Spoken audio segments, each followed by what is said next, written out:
Welcome to Project Delta, where today I'm joined up with Colton. How you doing, Colton? Good to be back. What's this game we're going to be playing today? Guardian Heroes. All right, so what is it about this game that really pulls you into it? Because I know you're a fan of Guardian Heroes. Oh, whenever I was a kid, this was one of my favorite games. Oh. And mostly because whenever I was a kid, you know, there would always be one plane of gameplay, like Super Mario Bros., Sonic. Pretty much all your basic games have one plane of gameplay. This one was one of the first that I ever saw that had 3 planes. You have a foreground, midground, and background, and you can jump between all 3 of them freely. Okay, so when did this game come out? That I don't remember. Guess, I'd guess like Mid to early 90s. Oh, mid to early 90s. So this is a pretty old one. Yeah, this is actually a Sega Saturn game. Okay, sweet. I really like it. I was like, it felt like that. This just shows how much indie games rely on the old graphics. I thought this was an indie game that had just gotten through. No, this is actually a remake onto the Xbox 360, and I'm not entirely sure if it's on the PS3 or not. Okay, so this is what's the basic premise of the game? Is it?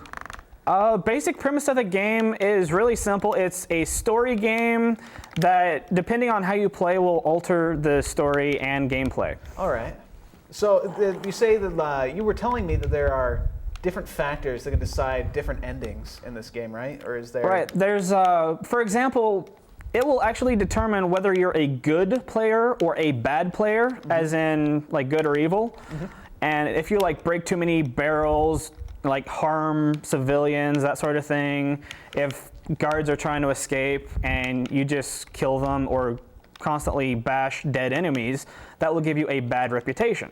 I don't remember why or how. I guess it affects like the people's economy. I don't know. Possibly. The character designs here, I really like them because they remind me a bit of an old game I used to play. I forget the system. I think it was GameCube, called Tales of Symphonia. Like the old traditional staples of the RPG game. Because what I liked about the old 90s and things like that is that things weren't all gray. They are gray and brown. They loved mixing up what things look like and going for really diverse art styles because the graphics didn't allow much, you know? So yeah, they have a bunch of really unique styles there. Oh. Yes, this is the Golden Warrior. He's one of my favorite things about this game. Oh, geez. Yeah, we were struggling against that machine, and he just one-hit KOs him. Right. Now, this is one of my favorite things about the game is it will be different every single time you play it because you can actually strengthen your strength, which is how much damage you do, vitality, how much you can take, intelligence. Prelude to Hope. All right. So this does have a very diverse story mode, as you see here, but we're trying to get as much action-packed stuff in as we can so we can show you the basis of the game. Now, if you have read that, Randy, who Brendan is playing as, just told the beast to stop, and he actually obeyed us. And that's one of the cool things is because right here you can actually go through a list of commands you can give him. Like right now, I'll just give him a command to hold off and just do nothing but block. Okay, so you can tell him what you want him to do. Yeah, so if you're having a really easy time and you want to fight all the enemies yourself to build up your characters, you can just tell them to hold off and not do anything. Okay. Whereas if you're having a hard time and in a difficult pinch, you can just tell him to berserk and he will berserk. Okay. So is it kind of like an easy mode button, or is the game still pretty difficult even if you use him? It's pretty difficult, especially if you get swarmed by way too many enemies. Like this right here, Lord Zur, he's like a lackey evil minion. Right. But right here will be different. See all these enemies right here, if you fight them, you can go on to one cutscene, whereas if you can completely bypass them, follow me. Coming. Come on, Golden Warrior. Golden Warrior! What? And apparently it's not letting us do it because we didn't get far enough ahead, or Golden Warrior. So one of the enemies got killed or something. So Golden Warrior influences it too, like if he's too slow. Yeah, right now we're getting trapped inside of a barrier. Oh, okay. If we had completely bypassed him, we would have actually met Lord Zur again and did a different cutscene. So it really isn't the same anytime you play it. Curses, if only we moved north instead of just east and west, we could get by this evil barrier. Right. Well, you can move north and south, technically only 3 spaces, but So how difficult is this game, would you say, for a newbie that just started? actually it's difficult to master, but very easy to pick up because all you have to do is really press different button commands. And another thing I like about this game I mentioned earlier is the different story, because kind of like a pop-up storybook, you can go to this page to advance to here, this page to advance to there. After we're done with this level, we'll actually show that. And what you can do is, in the story, we're probably not going to get to it tonight, but it will start talking about the Skyborns and the Earthbloods, which pretty much the angels versus demons scenario. Okay. And like right here, we can. Oh. Yeah, that was you. Yeah, I didn't know I had power over that. I thought it was. Yeah, pretty much that. All we could do is either go back and fight the kingdom, which is corrupt, what you'll find out later, and you can. I'm sorry, I lost my. Oh, it's fine.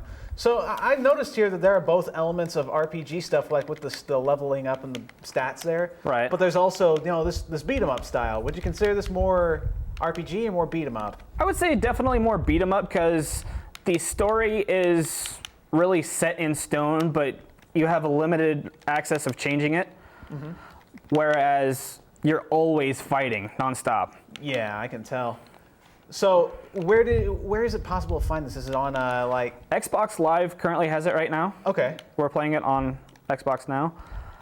Oh, geez. This reminds me a bit, actually, of Paper Mario, like the Super Paper Mario, where there was different fields of view, like different dimensions, where you'd hop through the perspectives.